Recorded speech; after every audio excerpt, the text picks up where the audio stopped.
Thank you very much for inviting me to Little Rock. It's an honor to be here. When we got the email, I actually had my secretary research this because I said this has to be some sort of hoax. Why would Little Rock want me to come here to talk about urban retail?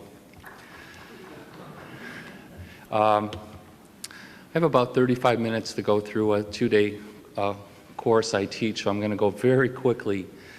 But the gist of what I'm going to tell you is that, this is Charleston, is that in order to be truly sustainable, towns need to have good residential, as we know, quality employment, quality government, and civic, but they also have to have sustainable, which means profitable, retail. The shops have to sell the goods and services that people need and desire. And the retailers have to earn a market rate of return on their investment. I've been trying for 20 years to get that added to the Congress for New Urbanism's charter. There are 4 pieces of community building from a planning point of view: civic, residential, employment, and retail. They each triangulate and help each other. But if one falls apart, like if the housing goes in disrepair, or if you lose your jobs, or if the government moves its courthouse or post office out of the downtown, it can unravel the other 3. The same goes true for the new urban communities, and I've been fortunate to be one of the original 20 new urbanists. I was selected by Andreas Duani, to make sure that what they build is profitable. The new urbanist from the day one wanted this movement to make more money, to give a higher rate of return for their developers than conventional suburban development. They felt if it was more profitable and planned well, that it would be an alternative to conventional sprawl, which has happened. Retail is something that a lot of us get emotionally tied to. We all love the quaint storefront. We love walking on streets, doing window shopping. For many of us, that's a very memorable experience, and actually it's now become the focus for many of us during vacations. This is the first shopping center that I designed. It's in Columbus, and it's now a piece of grass. It lasted 20 years. I worked for a shopping center developer, the Taubman Company, after I worked for an urban planner, JJR, one of the big 3 firms, for about 6 years. This center was built in the middle of Columbus, and it failed because it was insular. It was self-contained. People could drive to it, walk across the street on a catwalk, do all of their shopping, and go home. It didn't give back to the street. And you can't have a sustainable city even though you may have 500,000 square feet of retail, if it doesn't give back to the street. This is in part what killed the center. This is a center that I worked on 20 years later. In Columbus, Ohio, it's called Easton Town Center. This is the new model. And there will be a new model 20 years from now, hopefully real cities. Hopefully what we're building now in the suburbs will only get built in the city centers, and I think we're heading in that direction. But these work well because they're urban enough. They have streets and cars and sidewalks that the suburban group feels that they can get their urban fix here. I'm currently working in South Memphis, Tennessee. I've been working in Memphis for about a year, and we identified 3 areas in which I could choose from, and I chose South Memphis, the most distressed of the areas. And I think it's very, very important for us to find ways of bringing in food, quality restaurants, quality businesses that can provide employment, but that can also provide the goods and services these residents need. Our first step is to work with all of the existing markets to bring them to improve their sales and to improve their competitiveness with other locations. I'm also working, though, in Southampton. I'm working in two houses at the same time, and they're the extremes. Southampton in Long Island is a very tony suburb where it's not unusual for people to pay $50 million for a 5-acre house not on the ocean front. And their challenge is they have 47 vacancies in their town center too.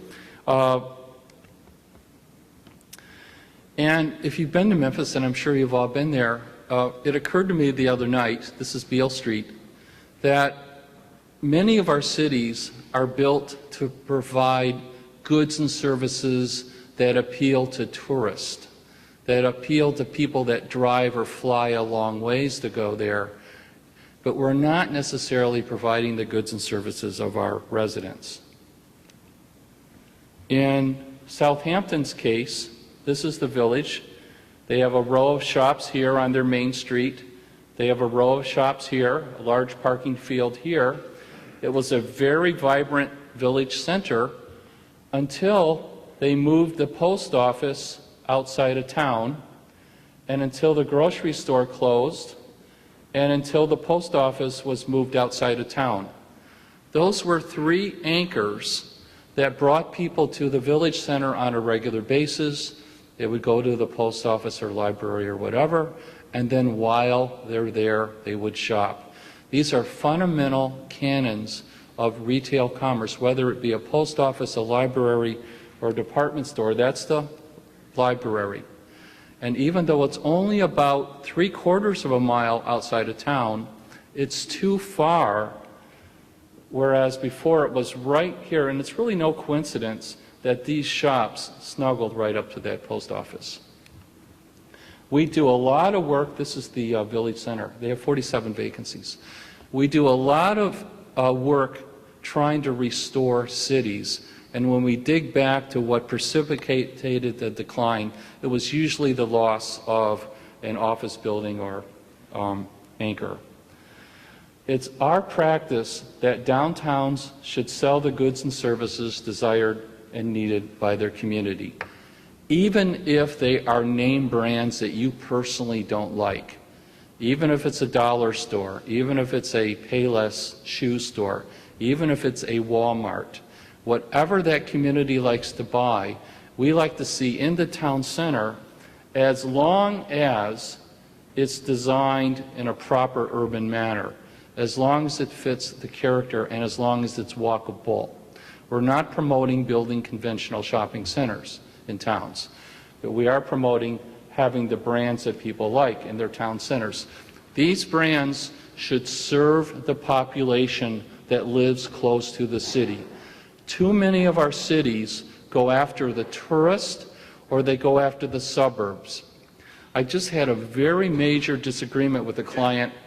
I'm doing a major project for a city, a region of 6 million people. The developer is buying a lot of the downtown, and their goal is to bring in retailers that suburbanites that live 10 or 15 miles away will drive to. I don't think that's right. I think we should provide in that town the people that live much closer, a mile, 2, 3, 4, 5 miles away, rather than just providing the more tony goods and services. The largest retailers in the United States, like it or not, are big box retailers, including Walmart. Like it or not, half of all of Americans shop at Walmart every week, and 80% of us go to Walmart every quarter. The 20% we think are urban planners that never go to Walmart. Most cities that I work with say, I want these stores or no national chains. Bring me the stores that the well-educated, discriminating buyers like. Don't bring in the dollar store Payless shoes. Historically, though, that wasn't the case. When you look at any postcard of any American city, you will see a 5 and dime, you will see department stores, you will see auto dealers, grocery stores.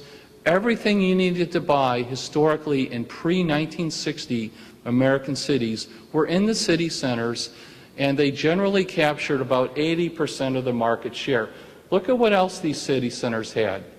They had streets. They were not pedestrian malls. They had lots of on-street parking. They did not have sign ordinances, and they did not have street trees. They were essentially selling machines. They were commercial places. They were where you went when you needed to buy something. They were where you did your commerce. They had massive anchors. In Philadelphia, the Wanamaker's department store was 3 million, it still is, 3 million square feet. Marshall Field's on State Street in Chicago is 1.5 million. This equates to 5 to 10 Super Walmart stores right here. Can you imagine today going to a city and saying we want to build 5 Super Walmart stores on one block? You wouldn't even get the word block out of your mouth before they would throw you out. But it was built in an urban way. It had lots of windows. It was approachable. Parking was elsewhere. It was a very walkable store, and it still is a very walkable store. And these department stores were anchors. They brought people to the downtown on a regular basis. This is Houston. They did a lot of advertising, and Houston still has its Macy's. This store closed, and it's now a parking garage.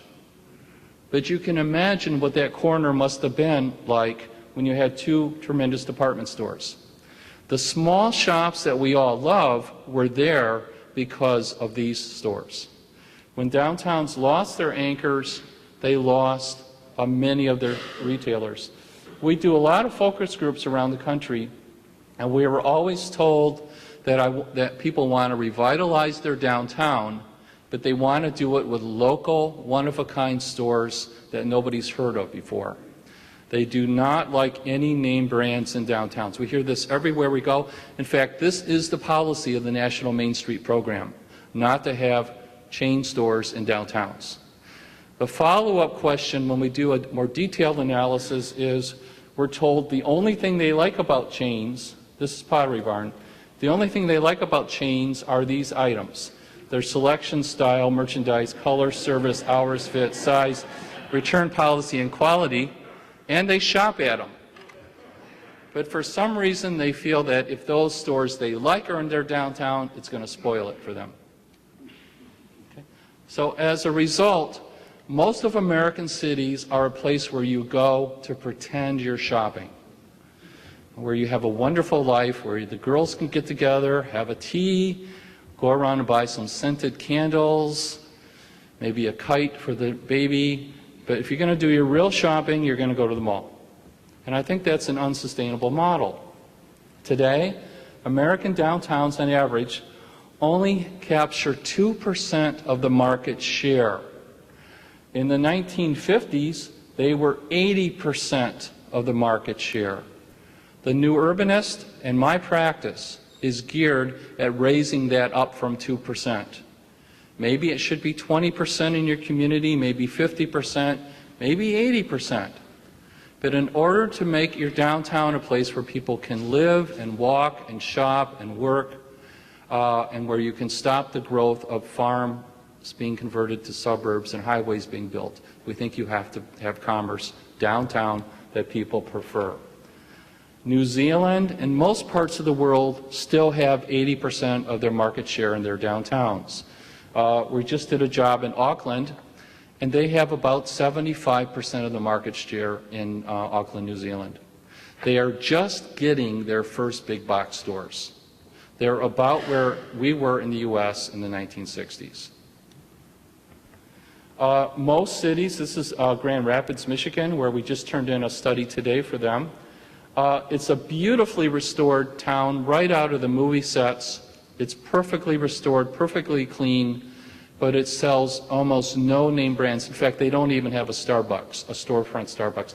This is a Starbucks desert, I think. It's probably the only city without a storefront Starbucks. But I think that's by policy. They really prefer to have the name brands located in the malls. And like this is a really nice place where you can buy olive oil. These are great places to go, but it's not really capturing a lot of market share. This was our market study. This is the market study we just did for Grand Rapids. We told them, no, this was not Grand Rapids. This was another city. We told, I forget what city this was. I took off the name to protect it. We told them they could support about 645,000 square feet of retail. Market rate retail, where it would pay market rate rents, market rate operating expenses. And we were told, don't say that in public. We don't want to have more retail in our downtown, thank you very much. We like just it the way it is. We like shopping in the malls. The Congress for New Urbanism, which I'm one of the original 20, has a different attitude. We think that in order to be sustainable, downtowns should not only be a place to live, work, recreate, but also shop. A place where you should buy the brands you like in a walkable fashion. That's why they brought me on board. A lot of them don't like hiring me because they call me Big Box Bob. But they all do hire me because they want their projects to be built, and they want them to be profitable. This is Charleston, King Street in Charleston, where we've been working for about 10 years off and on with the mayor. This is an example of, I think, the most sustainable street in the country. The mayor decided 10 or 15 years ago that whatever brands people like to buy, he wanted them on King Street, as long as they built them in beautiful stores. So it's a trade-off. And whenever these retailers go in to see the mayor, they always come out agreeing with the mayor's opinion about the way their store should look. He's very particular. And he's created a great city. It's very difficult to do retail in cities. Currently, people are time-stressed and they're looking at their cell phones. Most people now have ADD, and it gets a lot worse when they go in urban environments. In malls, we manipulate you. We put in music that makes you a little drowsy. We control the lights and stuff, and we can get you to shop. We can't do that in cities. So it's a challenge. The other challenge is that only 5% of the family's budget goes for dining and entertainment, and only 4% goes for apparel. 90% of the most paychecks are spent before you get them. So when fuel prices go up, or if you don't get overtime, people can stop shopping. They don't have to go to the mall. They have to go to work. And I saw a recent survey that said the average family can go 4 years without buying any clothing. So we have to come up with tricks to get you to buy things. My son went to school in Scotland, and he started coming back very well groomed. And when I went over there, I found out why. Okay, brilliant. We're always coming up with reasons to get you to shop, to part with your money, because you often don't need to. Last year, the trick was color. We convinced you that the new black was color. This year, the trick is going to be what we call vanity sizing. They've taken all of the women's sizes and made them the tags one size lower. So if you've always been a size 6, this year you're going to be a size 4. And we researched this in Kansas, and we found that women throw out all their wardrobes and buy whole new wardrobes to reward themselves for losing all that weight. It's probably the low point of our career. But, you know, we have to do things like that, and if you're going to be competitive in a city, you need to have that. The other thing is that in the U.S. we have a lot of retail. We have 20 square feet of retail per person compared to the rest of the world.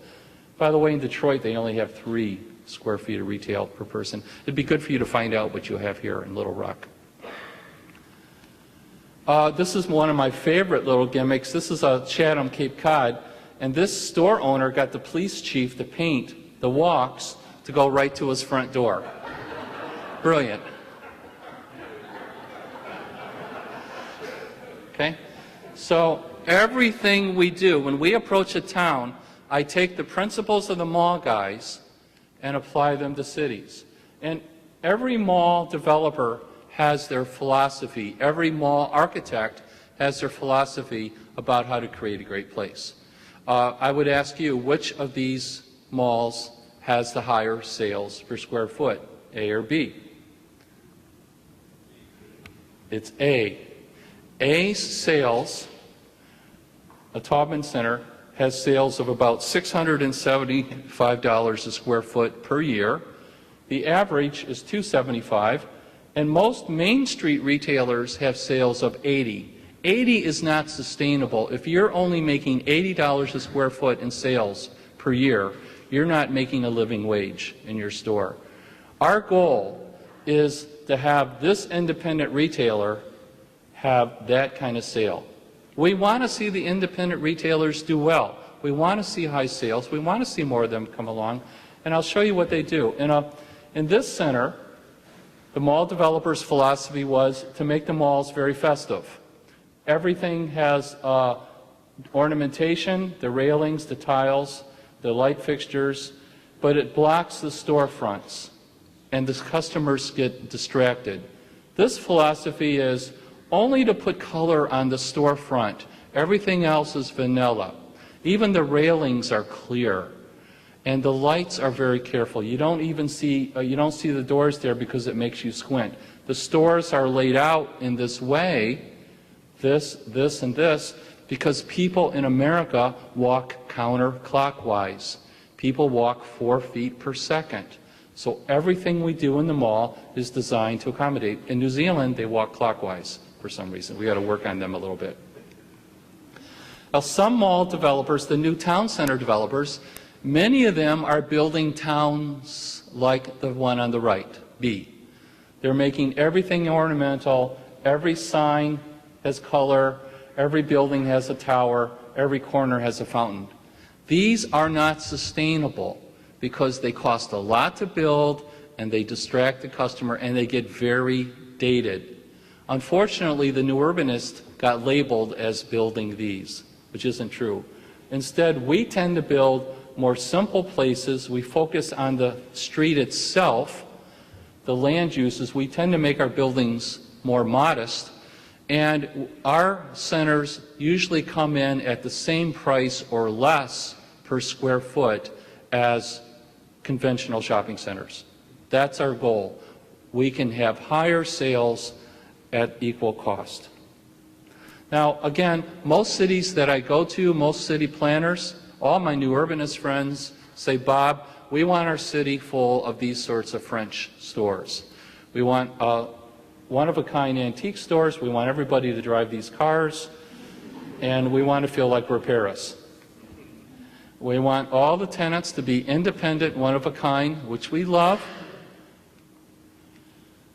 And mostly they don't earn a living wage. So we actually go around and consult to help them. This is a guy we helped in Baltimore. The city of Baltimore hired us because all of these tenants were going out of business because the city said they're going to close the street for a year, get rid of all the on-street parking, and then a year reopen it as a pedestrian mall. And the retailer said, I'll be out of business by then. And so they were closing. Now this guy said, I'm closing sooner because I'm not making any sales and nobody knows I'm open. And I need permission from the city planner for one more open sign. And if you don't give me permission, he's going to close. Now we said, Andy, you don't need any more open signs. You have other challenges. These were his problems.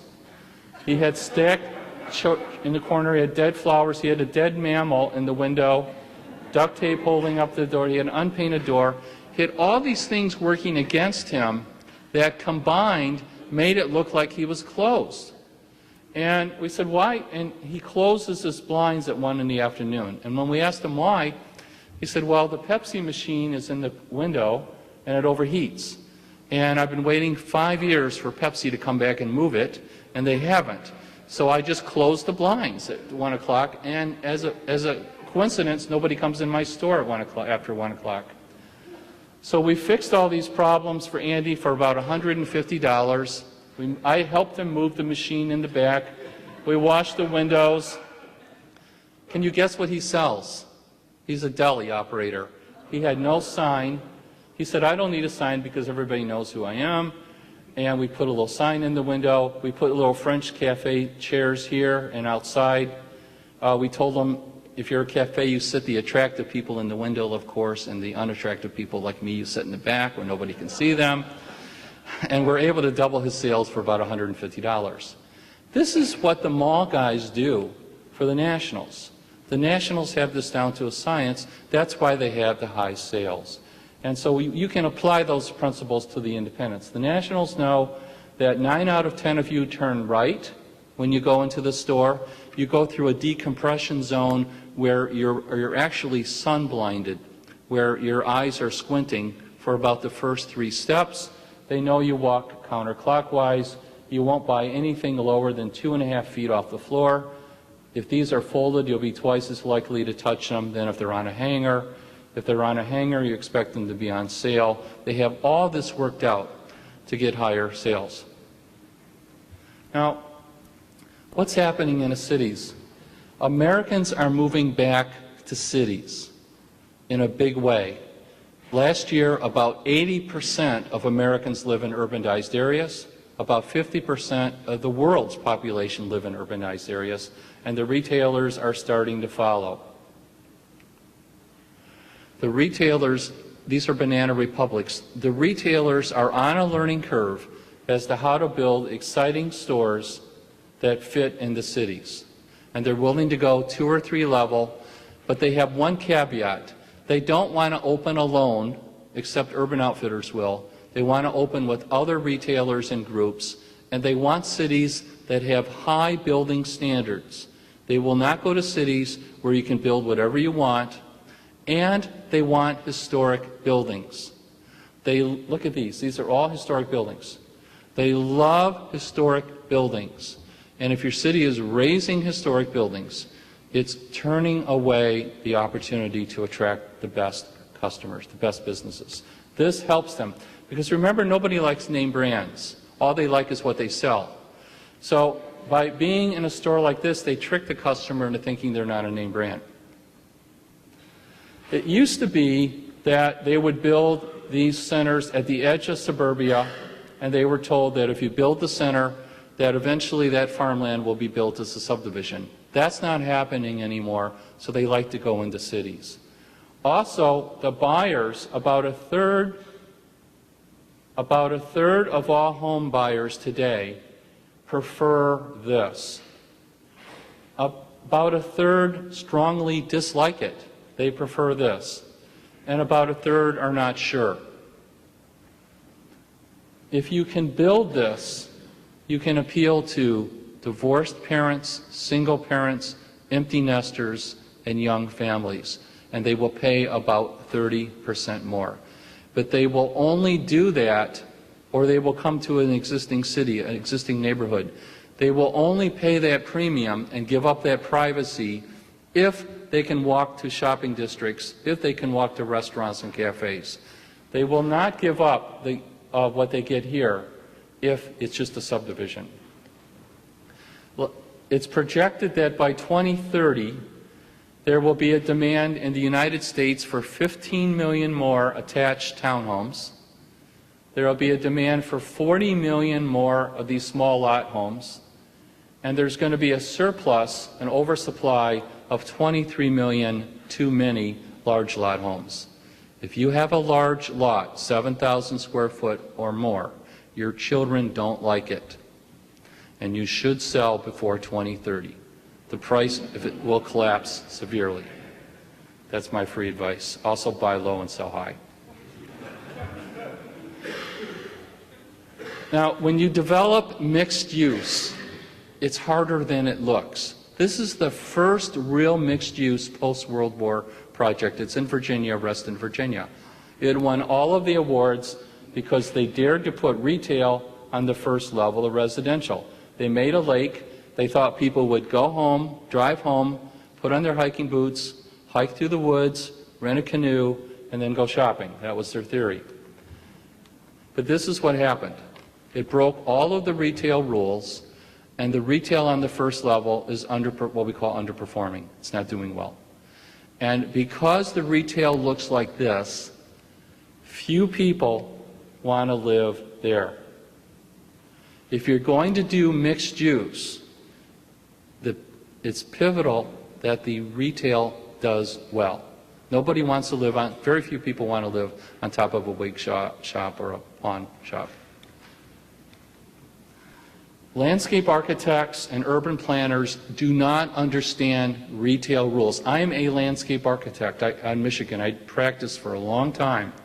And I remember the first streetscape I did in Waukesha, Wisconsin, I planted a tree right in front of a hardware store sign. And I remember the hardware store owner coming out, crying and screaming at me, saying I was going to ruin his business. And I said, not to worry, I've designed these trees on a 27-foot grid. They're perfectly in harmony with the space. People are going to come and admire my beautiful design, and then they'll buy nails from your hardware store. Well, he was right. These small retailers cannot afford to advertise. They need the visibility of drive-by traffic. They need the street. They need residential. And as a planner or as a policymaker, you have to understand the rules. One of my favorites is what's known as the 8-second rule. It takes 8 seconds to walk past most storefronts, 4 seconds to reach the door, and that means you have a second and a half for the eyes to see something to buy, and for the eyes to tell the brain, and for the brain to tell the feet to slow down and turn right. All that has to happen in about 2 seconds. If this is too busy of a display, or if it's dark tinted glass, or if this is a really ornamental paver, or if there's a trash can there, or if a group of motorcycles go across the street, or if there's a bench here and teenagers are sitting on the bench and you feel threatened, if any one of many things happen, you will likely go past the store, and if you see something else to buy, you won't turn around and go back. This is what we want. We want very enticing storefronts. We do not want to distract the shopper. I'm not saying that urbanism should be bad or of low quality. This is Rodeo Drive in Beverly Hills. They have simple concrete sidewalks. They're power washed every day. They're spotless. But all of the glamour is either in the car or what you're wearing or the storefront. Streetscapes tell the customer that what they buy is going to be good quality, good service, but they should not necessarily get in the way, and they should be updated. Landscape architects are going to like this. They should be updated every 5 to 10 years, because whatever we specify today, our kids will hate. It's just, you should see the streetscapes I designed 20 years ago. They're horrible. There's some beautiful benches today. So we like to see things more moderate, and we like to see them updated on a regular basis. Now, this is what's happened to the industry. This was the customer when I worked for the mall developer. She was 35 to 45. She loved to go to the mall. She got totally dressed up. She got on her earrings and her hair done, and she would go to the mall with her girlfriends 3 to 4 times per month. It was her main social activity, besides playing tennis, and she would spend 3 hours per visit in the mall, and she would go to every store. And when she needed a pair of shoes, even if she didn't need a pair of shoes, she would go to every shoe store, try on every pair in her size, and then go back to the first shoe store and buy the first pair she tried on. It was pure sport and fun for her. This is her daughter. Her daughter hates to shop. She's very busy. She's typically a single parent. She may have a career. She may be in a 2-income family, and she's too busy to shop. So when she does shop, she likes to go to places where she knows they're going to sell what she likes. She pre-shops online, and she likes to get in and get things and get out. She also shops after work. 70% of all sales last year were after 5 o'clock at night. So if your downtown closes at 5 o'clock at night, you're giving up 70% of the market share right off the bat. Her boss doesn't give her off the day anymore to go shopping. And if you look at it graphically, this is how much she spends per visit. This is how much her mother spent per visit. This is how much time. So she's spending more in 20 minutes than her mother spent in 2.5 hours. Because of that, the industry invented the lifestyle center. They've thrown away the mall concept because it takes a long time to go into the mall. In this case, the theory is you can drive by, park in front of the store, run in, buy what you want in 20 minutes, and go and take the kids to a soccer game. It's for speed shopping. Plus, it's nice to be outside. Plus, it develops real estate value.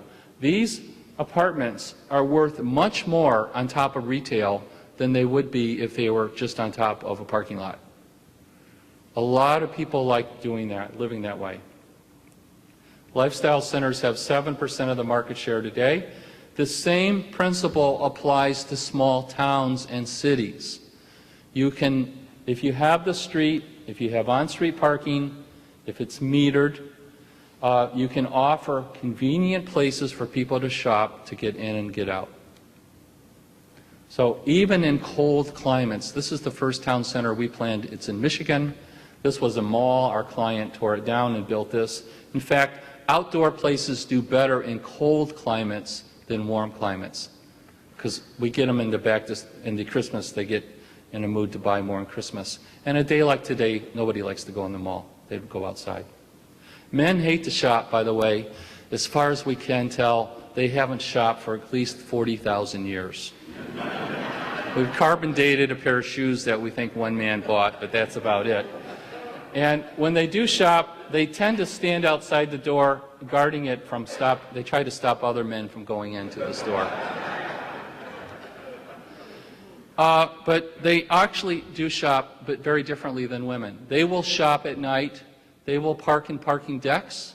Women like to park where they can see the front door, even if it's a long ways away. Even at a Walmart parking lot, if they can see the front door, that's more important to them than parking in a city and going around the corner.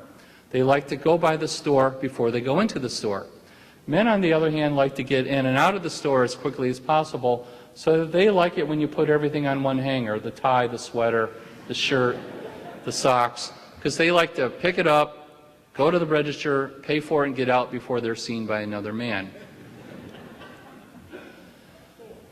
Office workers are huge buyers. This is actually new science. We should have known this, but the ICS, the Shopping Center Conference, just researched this, that office workers spend about $8,000 per year. Each worker directly supports 25 square feet of retail and restaurants. Each worker supports 25 square feet of retail and restaurants. This is something for some reason none of us ever knew about. They like to shop brands they know, and tourists like to shop. The number one thing tourists do now is shop in terms of time. They plan their vacations around shopping, and it's the number two thing they do with expenditures. This is a little study we did in Capri, off of Naples, Italy, and this woman is from Atlanta. Capri has all of these great shops, but the longest line, in fact the only line, was in front of the Ralph Lauren Polo store. So go figure. People were waiting in line over 40 minutes to buy the same thing there they could buy at Dillard's. So I asked everyone, why are you buying, don't they sell Ralph Lauren in Atlanta? She's from Atlanta. Yes, but I'm buying this as a gift. And I want it, if he doesn't like it, they can take it back. I know his size, I know the quality, blah, blah, blah. When tourists go on vacation, believe it or not, they like to browse in little shops for recreation, to pretend they're shopping. But then when it comes to getting out their credit card, they want to buy the brands they have at home. They like to buy the brands they know in a unique historic building. A bullseye for a tourist, and I do a lot of research for Disney, a bullseye for a tourist is to buy the brands they know in a unique setting. And if you're leveling all of your historic buildings, you're giving up that potential opportunity. We can recreate this from fake, but it's really hard to do. They like department stores, and department stores are essential for town centers. And they're anchors, and all of the lifestyle centers that are being built now, again, have anchors. There was a period of time where most lifestyle centers failed because they built them without department stores, and it's not really sustainable. The anchor in any shopping center, the anchor is necessary for any center over 30,000 feet. If you don't have if you don't have an anchor over 30, and you're over 30,000 feet, you're really going to be taking a chance. The anchors, the economics are, the anchors pay very little rent. The inline small tenants pay more rent. These tenants pay more rent than the anchor. The anchor is subsidized by the small tenants because instead of paying rent, the anchor advertises and brings people to the center on a regular basis. It's so upside down that a major department stores get paid to go to malls. It's not unusual to pay a major department store between $5 and $25 million to go to the center. This is a great example of an anchor in Dublin. This is an entire department store where they saved the outside of the buildings, tore out the insides, and built a modern department store the size of a Walmart.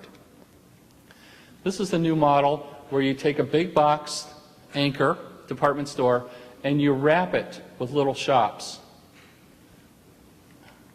So you have the anchor with their parking, and then you wrap it with little shops. These little shops do well because they're right next to the front door. You know, a good anchor might attract 4,000 or 5,000 people a day into that door. So what a great place for that little store to be located. And then anchors are so important that we only build shopping centers about 1,000 feet from anchor front to anchor front. People really don't like to shop more than 1,000 feet. If your main street is longer than that, you have to break it up into smaller segments and connect it with anchors, restaurants, and ATM machines or Starbucks so they can rest and recharge and re-up their wallet. There's big debates in the mall industry and shopping center industry about what to do with anchors. Because the anchors pay no rent, the developer wants all the customers to go to this is called gross leasable area, the GLA. That's where they make their rent. They make no money. So the developer wants all of the customers to skip the anchor and to go into here. So there's major fights about where does the anchor go, how much visibility does it get, even how do you stripe the parking lots. Now, the anchor always wins, because without the anchor, you cannot build a center. This is how a lot of women shop when they go to the mall. They will tend to go around until they find the space they like. They like to park in the same row their whole lives. I'm serious. And we like to get them to go to a lot of stores once they're in a mall. Now, for a long time, the shopping industry fought us new urbanists. They said no one will shop outside, you can't have a two-story store, blah, blah, blah. It's now been proven that these outperform conventional centers. And the department stores are doing wild things. This is an experimental Home Depot, right up to a main street. This is an Ann Taylor. This is an H&M. This is a very large store in Philadelphia, right inside the city center. This would have been unheard of, and we're going to see more of that. Even Target just announced a new concept they call City Target. They just opened their first 3. These are very large stores, you know, this maybe 80, 90,000 square feet in a very walkable setting. So our argument is, I'm not concerned about the size. In fact, I think bigger is better. I'm concerned about the urbanism and the design. As long as it has the proper amount of glass and design, this is necessary for the retailers. Now, parking. Parking is the most misunderstood but most important part of downtown traffic. Any historic town that you look at will have on-street parking. These shops rely on people driving by, seeing something interesting in the window, putting on the brakes, turning in, and running in. They cannot afford to advertise. Unless you have a city that's equal to a mall where you have about 1 million square feet and you have 2 department stores where you can give somebody 3 or 4 hours of shopping, you really have to have on-street parking. We estimate that every on-street stall generates about $150,000 to $200,000 a year in retail sales. Every on-street stall generates $150,000 to $200,000 a year in sales if it has one of these in front of it, if it's metered. If the stall is not metered, the business owners will park in front of there. They can't help themselves. They have a mental disability. And their customers won't be able to. The only way to stop them from parking there is that, and with the progressive parking ticket system. So every 2 stalls generates enough in sales to support one business. It's a no-brainer. The new town centers we're building around the country have streets, on-street parking, and parking meters. The shopping center developers like this concept because time is the new luxury. Now, a lot of people will say, shouldn't it be free? Well, we do provide free parking a half a block over. This only works if you have free parking, you know, for that knuckle-dragging man. You can go and park free and save 50 cents. But for the busy shopper, she will frequently gladly pay to park right there where she can see the front of the store and pay that 50 cents or for whatever. By the way, your airport has the most expensive meters I've seen, 25 cents for 5 minutes. I actually took a picture of them today. Brilliant. Okay, shoppers are not that bright. They are not smart enough to understand these things. They do understand the theory of taking a quarter out of your pocket, putting it in a little slot, and turning the dial. That's about as smart as they are. This confuses them, and I have video clips of them it's just too hard. Plus, it kills time. Because remember, time is the new luxury. So if you have to park here, remember your number, walk here, look it up, read the 7 steps, and if you don't speak English, you know, God help you, and then go back and put it on your car, you've just lost 10 of the 20 minutes that you've allocated for shopping. It doesn't work. Whoever sells these must have the cutest sales agent in the world, because I'm seeing them all over the country. Streets. If you want to have on-street retail, you have to have the street.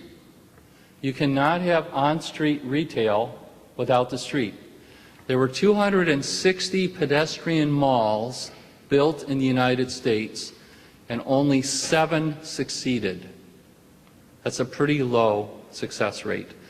And 6 of those 7 were in university towns, like Boulder, what's the one in Vermont? Burlington, the one in Virginia, Charlottesville. But generally they don't work because these retailers need the 20,000 cars per day going by the front door. They need to go slow, the cars, and they need the parking. And historically, American cities had streets. This is Bay City, Michigan. It had, at this intersection, 40,000 cars per day. It had the parking. It had mass transit. It had a 5 and dime, a dollar store. And it didn't have street trees. It didn't have brick pavers. It didn't have banners. It just had the goods and services people wanted to buy, and really good urbanism. This is that same store today. In 1957, they hired an urban planner that said, your downtown is too successful, you have too many people in the stores, they're making too much money, the banks cannot keep the vaults empty.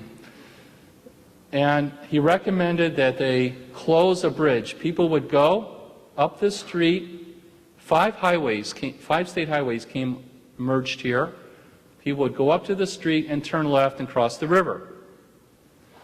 The planner said, let's move the bridge 3 blocks south and intercept all of those 40,000 cars per day.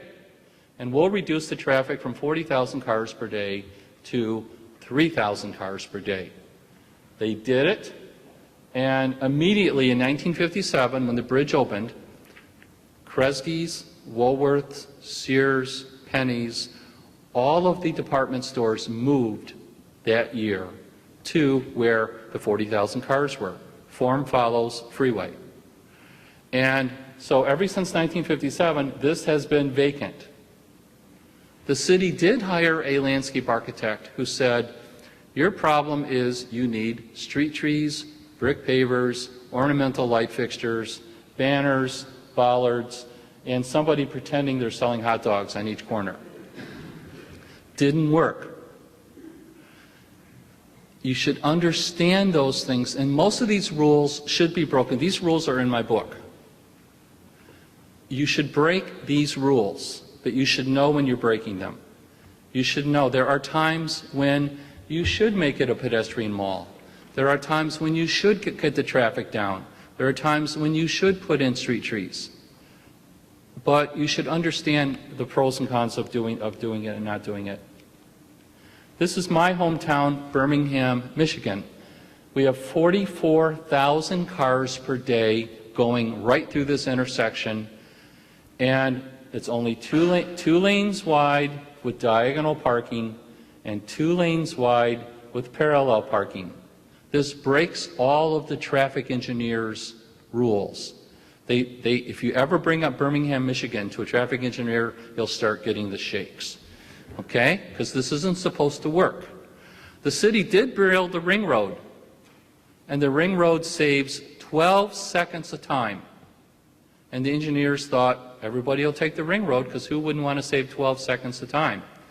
Well, in reality, it's more cool to drive through the main street. The retailers like it. And this little town of Birmingham where I live has 19,000 people. That's our city size, 19,000 people, but we have 3 million square feet of commercial. We're overperforming for a lot of reasons. Part of it is we're in a region, the Detroit region, which doesn't have a downtown yet. It's building one now. I grew up 8 miles away in Pontiac, Michigan, which was a better city. It had 60,000 people. Its city built Wide Track Drive and cut off all the traffic. That town died immediately and has never recovered. I have seen cities recover just by, in Bay City, we actually recommended they just unbolt the sign that says turn left and put up another one that says go straight. Just on that picture, all of these vacant spaces got letters of intent to lease because we were going to get 22,000 cars per day. The city council was told by their engineer that that would cause lots of injuries. So they backed down. Houston is another example. This is Houston's Main Street. Houston hired me 10 years ago and, because they were going to do this light rail. And I said, don't do the light rail unless you keep the on-street parking. They didn't listen to me. They built the light rail, got rid of all the on-street parking, and it killed the retail. I'm not bragging, but I have a very good career now going around the country working with cities that didn't listen to my advice. I just got hired by a city in Florida, a new town. They didn't hire me because I said their town won't work because it's unanchored. They said it's anchored with a triple league ballpark. Okay, it's now failed. The public realm is very important, and you cannot minimize it. Public realm should be high quality, and this is what takes a commercial center from being a shopping center to being a place. This changes you from being a shopper to being a citizen. And I had a hard learning curve. There was a long learning curve with my shopping center developers to realize that you need to build the place so that you can just come here and enjoy it with your family and not feel like you're in a mall. That's what the mayor has done in Mayor Riley. This is Mayor Riley in Charleston. He has built a great place. save the landmarks, save the historic buildings, but he lets the Pottery Barn in. But they build a great Pottery Barn. This is the mayor of Niagara Falls who's working on the same thing. Charleston has a trade area of 300 to 500 miles. We've been doing market research for them, and we know that people will drive from Chattanooga to Charleston to shop. Why? We know that there might be a minivan of soccer moms who will get in the minivan Thursday night, drive all night, past 12 other Pottery Barns to go to the Pottery Barn in Charleston, because once they're there, they're rewarded with this. They're rewarded with a really cool spot that used to look like that, but that the mayor kept a high standard and changed it to this. And this is that home run feeling where you can buy the brands you know in a unique historical setting. This is what tourists like, this is what others like, and this is what I think a lot of American cities are going to go back to. We don't like to see more than 20% national brands, by the way. We still like to see 50 or 60% regional and local stores. If you did make them all national brands, and they might start becoming all national brands, but I think that would be a mistake. We really like to see the vast majority being the independents, but we like to see some in. This is the Saks Fifth Avenue in Charleston. It's now a Forever 21. Charleston just got an Apple computer on its King Street. Charleston has 4 malls, but the developer of the Apple store decided to go on King Street because it's a real place. Same with Naples, Florida. If you've been to Naples, Florida, we did a strategy for them. They've kept their urbanism, and it's a great place. This is the new thing that's happening. This is Blueback Square in West Hartford, which I had nothing to do with. Another guy did it, Richard Heaps. But they're taking real historic towns and fusing in modern streets with modern retailers. It's sort of the best of both worlds. Done very well. This is my hometown of Birmingham. We took a city that had no growth, and we got 1 million square feet of growth in 3 years by implementing a plan and having high standards. We said you could build taller if the building were built out of high-quality materials. If it looked like a 4-story building instead of a 5-story building. We said we're not going to allow 20-story buildings. At the time, the city only allowed 1- and 2-story buildings. We said you can go higher if it's done well. And then this is what's happening in cities. This is a anthropology store in Philadelphia. They want to come into cities that are predictable. We're seeing a lot of this right now. These are incubators where you're taking temporary places like containers, putting in these pop-up businesses, sort of growing your own stores. There's a great opportunity in cities to take vacant storefronts, have a team like a Main Street program or your DDA, go out and find these businesses and help them get started, and then a lot of them will grow into real retailers. So it's our conclusions are that you can't just build housing without having sustainable retail. Sustainable retail makes places where people like to live, work, and play. And many, many, many places that we go can do the housing. The housing is not that hard to do anymore. The office is not that hard to do anymore. But to do the retail, you have to understand the rules. You have to break the rules. All of these rules need to be broken. We have a rule, for example, of no clocks in our malls because people always go home at 5 o'clock. Well, you know, in your city, you really want to have a clock. You want to do things like that. It wouldn't hurt to slow it down a little bit around 4:30 to get an extra 20 minutes out of them, but you can have a clock. So thank you very much for listening to me, and be happy to take some questions.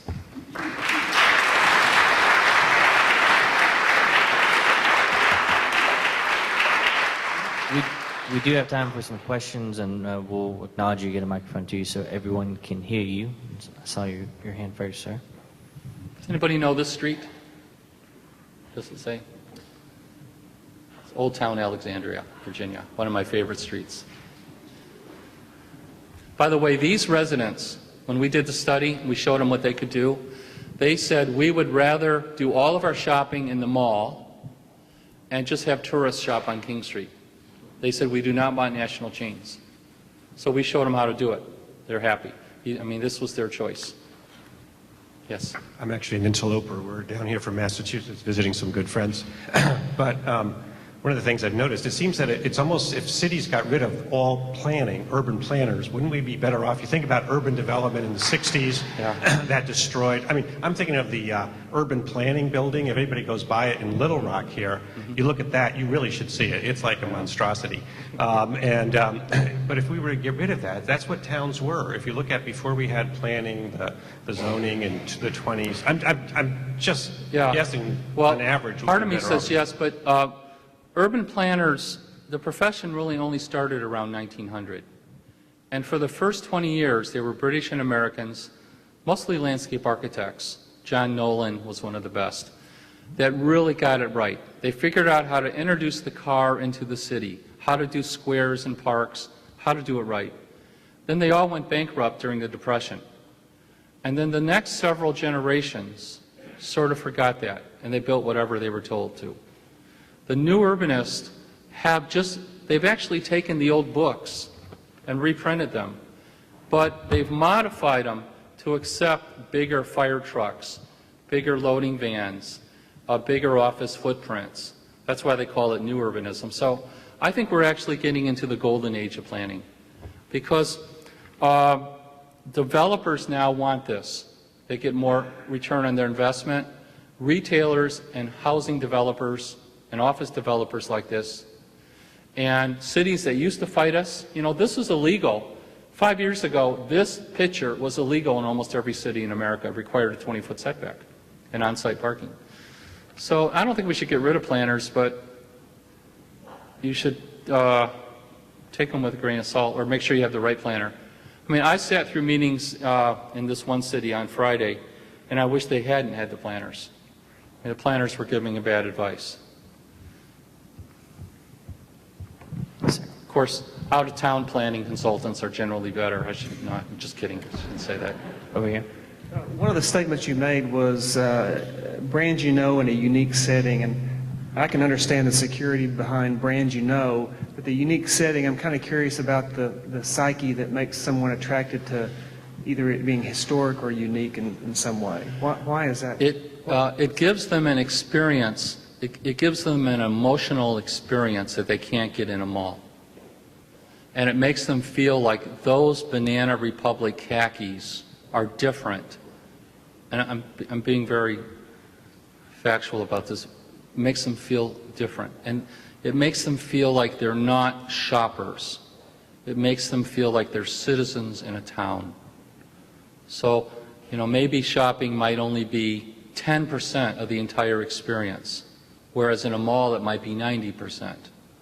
So the other 90% might be going to the park, going to the square, enjoying the urbanism. Yes, sir.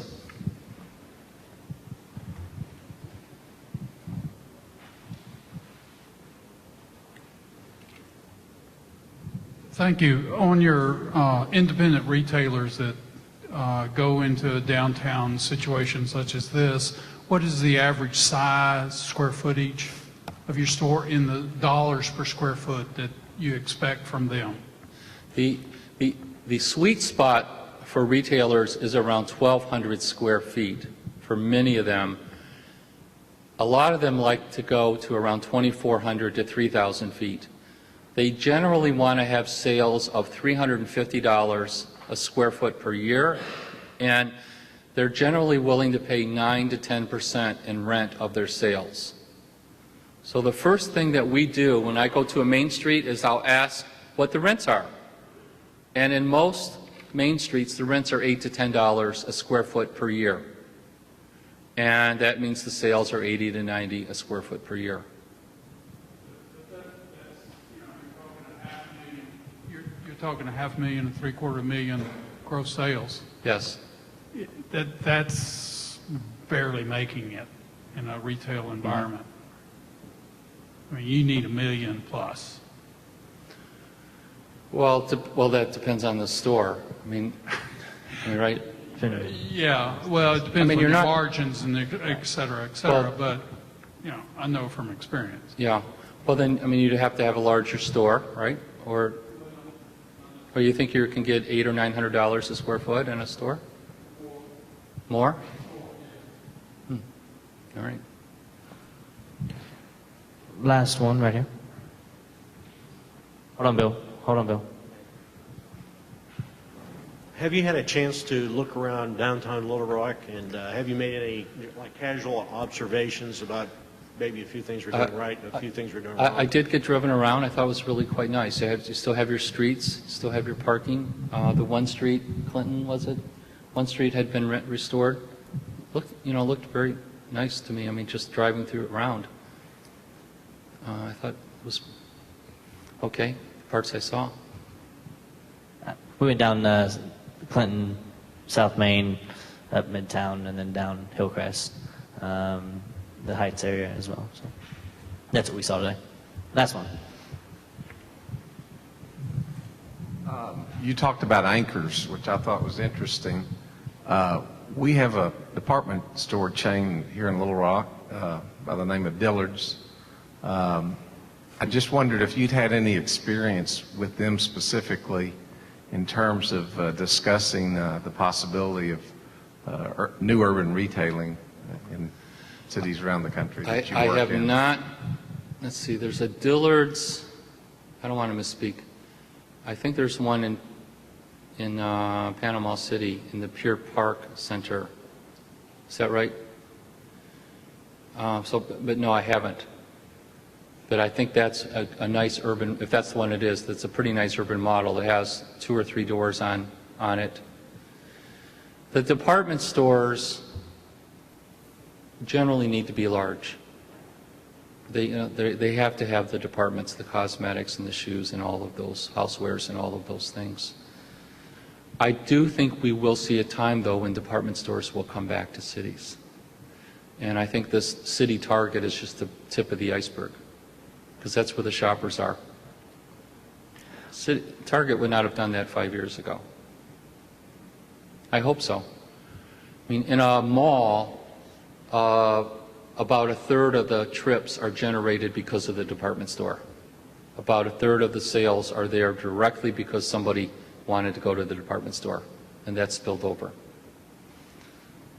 Well, thank you so much for coming to Little Rock. It was his first time to Arkansas. Thank you.